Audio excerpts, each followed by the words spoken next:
다음 종목도 한번 살펴볼게요. 어떤 종목이죠? 하나케미칼입니다. 네, 이 종목 비중과 매수가, 매수일은요? 올해 1월 9일 날 매수하셨고요. 매수가 2만 원에 비중 20%입니다.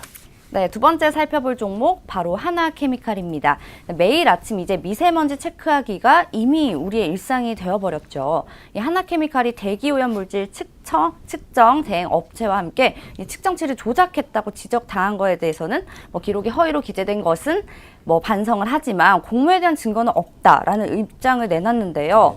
주가가 타격을 좀 입고 있어요. 네, 어떻게 보시나요? 지금 좀 맞았어요. 네, 맞고 많이 이제 맞았어요. 하나케미칼뿐만 아니라 이제 네. LG화학도 같이 그쵸? 엮였는데 LG화학은 뭐 오늘 뭐 제가 들어오기 전에 봤을 때는 비교적 별 데미지 안 입는 것 같던데 네. LG화학은 0.27%면 오늘 장 생각하면은 뭐 거의 뭐 빠지는 것도 아닌 레벨이죠. 그런 레벨이고 네. 하나케미칼은 좀 맞았는데 하나케미칼 전에도 말씀드렸던 뭐 태양광 업체고 여러분들 잘 아시는 업체라서 네. 길게 뭐 설명 안 드리지만 태양광 관련돼서 조금 시세를 주고 있고 예전에도 제가 태양광은 올해는 조금 담아 보시면 괜찮지 않을까라는 말씀도 좀 드렸던 그랬었죠. 종목이고 네. 그런 영역이에요.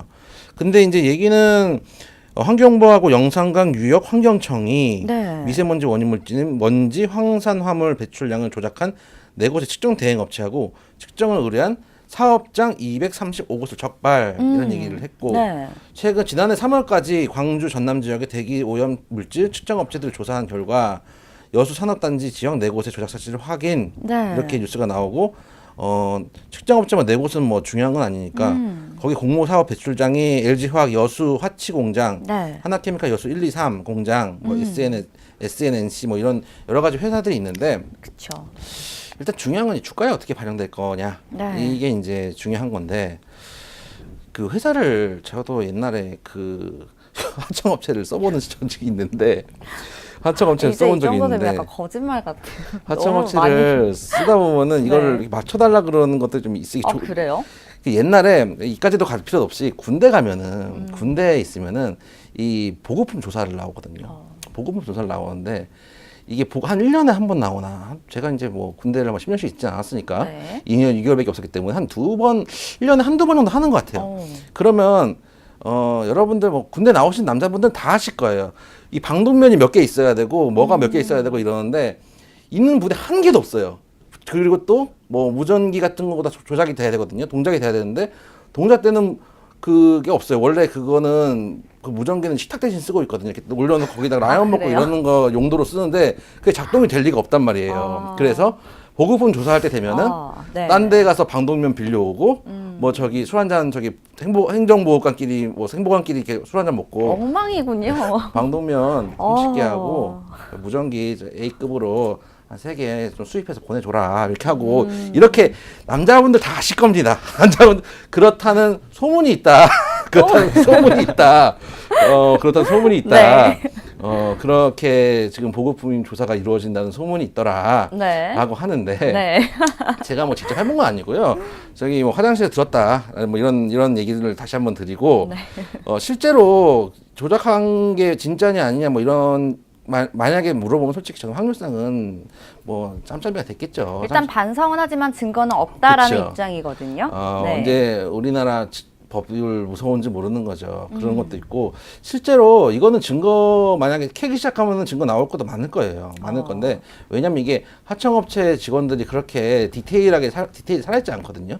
디테일이 살아있지 않기 때문에 네. 털면은 털릴 건데 제 생각에는 만약에 그랬다고 한들 예를 들어서 뭐 영업정지를 당할 것도 아니고 과태료 물고 뭐 이렇게 하겠죠. 과태료도 뭐 우리나라 뭐 과태료 때리는 게 뭐 기업 망할 정도로 때려야 되는데 그렇지도 않기 때문에 제 생각에는 주가 측면으로 봤을 때는 영향이 제한적일 가능성이 높다라는 좀 생각이 들어요. 네. 그러니까 이게 같은 악재가 터져도 영향이 제한적일 뉴스가 있고 영향이 제한적일 시기가 있어요. 그러니까 예를 들어서 우리가 최근에 또 YG 같은 경우가 딱 그런 경우죠. 처음에 뉴스 나왔을 땐 제가 별 이슈가 아니고 그쵸. 주가에 그냥 반영되는 게 반등을 반드시 줄 것이고 네. 주가에 반영되는 정도가 미미할 것이다라고 얘기를 드렸던 시기가 있고 그 다음엔 같은 뉴스가 다시 터졌을 때 이제는 올라오기 좀 힘들 것이다라고 하는 게 주변에 이제 조선일보부터 해가지고 주변 흐름이 바뀌었기 때문에 그렇죠. 그 뉴스를 어쨌든간 키워야 되는 입장에 있던 언론사들이 있기 때문에 같은 뉴스라도 언론에서 받아들이는 게 심지어 그 이후로 계속 연예인들이 털어 나오고 있잖아요. 네. 그런 시즌들이 존재하거든요. 어제 보니까 뭐 AMC 뭐 얘기 나오고 뭐 H군 얘기 나오고 하는데 네. 이런 것도 사실은 언론사에서 받아쓰지 않으면은 일반인들 요즘 인기 있는 연예인도 아닌 사람의 인스타에 있는 글을 우리가 기사로 접하기가 쉽지가 않잖아요. 그렇죠. 그러니까 계속 인스타에 써놓으면은 그거를 기사로 받아가지고 2차 배포를 하기 때문에 사실 뉴스가 되는 거거든요.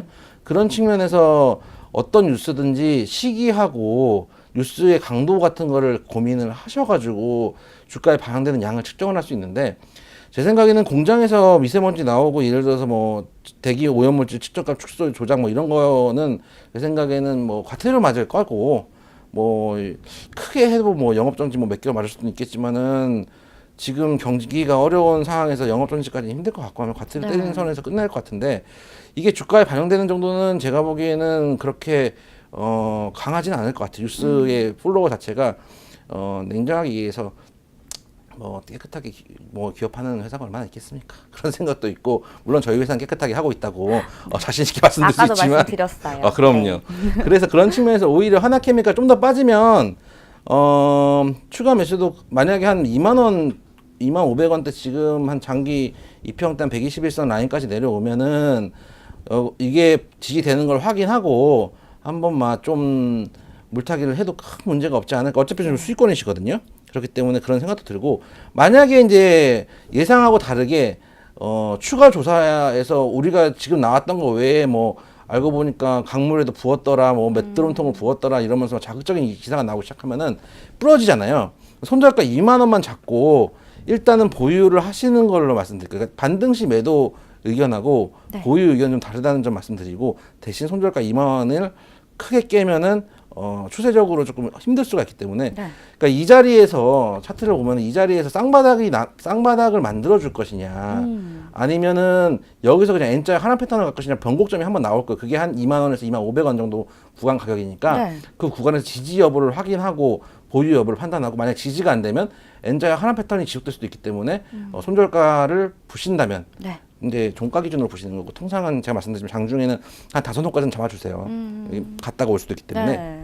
그래서 한 2만 원 잡고 대응을 좀 해보시면은 큰 무리가 없지 않을까 이렇게 좀 생각이 됩니다. 네, 주가 반영폭이 좀 제한적일 것이다 라는 의견과 더불어서 보유 의견 또 손절가는 2만 원 정도 제시를 해주셨습니다. 자, 지금 매수가가 2만 원인데 손절가도 2만 원을 제시를 해주셨거든요. 김상현 전문가 어떻게 보세요? 일단 결론은 저도 2만 원은 같은 의견인데 그래요? 일단 이거 사신 분한테 여쭤보고 싶어요. 이거를 사신 이유가 무엇인지. 그러니까 회사의 내용을 보고 사신 것인지 네. 아니면은 뭐 차트를 봤을 때 올라갈 차트여서 사셨는지 그거에 따라 좀 관점이 달라요. 만약에 회사의 내용을 보고 사셨으면은 이런 악재가 나왔으면 바로 파셨어야 돼요. 좋은 내용을 보고 샀으면은 안 좋은 내용이 나오면 바로 팔아야죠. 네, 그쵸. 이게 개인 투자자의 최대 장점이거든요. 언제든지 매도할 수 있다. 이게 개인 투자자의 최고 장점인데 그 장점을 일단 못 살리신 것 같고 네. 일단 차트로 사셨다고 하시면은 이제 이렇게 한번 설명을 드리고 싶어요.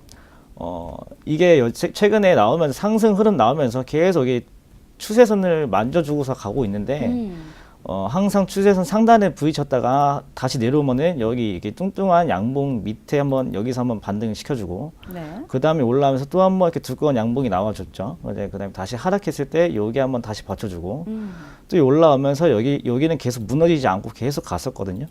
근데 이번에 이게 상단 추세선을 계속 건드리다가 이번에 한번 못 건드리고 공백이 생겼어요. 이쪽에. 잠깐만요. 네.